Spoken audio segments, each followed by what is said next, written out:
Kilometre का canal बनाया जाएगा जिसमें चिनाब के पानी को डाइवर्ट किया जाएगा पंजाब को। कोई नहीं लेगा ना, मैं तो कम से कम इस बात की इजाजत फिलहाल नहीं दूंगा। पहले हमें अपना पानी अपने लिए इस्तेमाल करने दीजिए, फिर हम बाकियों की बात करेंगे। यहाँ जम्मू में सूखा पड़ा हुआ ना, यहाँ जम्मू में नलकों में पानी नहीं है, मैं पंजाब पानी क्यों भेजूं? पंजाब के पास पहले ही इंडस वाटर ट्रीटी के तहत 3 दरियाएं थीं, उस वक्त पंजाब ने हमें पानी दिया।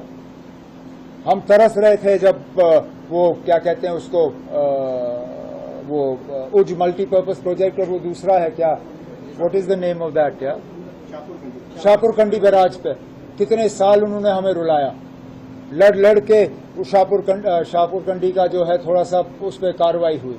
फिलहाल ये पानी हमारे लिए है, हम ये पानी खुद इस्तेमाल करेंगे, फिर बाकियों के बारे में सोचेंगे। है दो चीजों पे हम फिलहाल काम कर रहे हैं। एक तुलबुल नेविगेशन का जो बैराज है उस पर दोबारा काम शुरू होना चाहिए, और अखनूर से पानी पंप करके जम्मू शहर तक पहुंचाने की बात होनी चाहिए।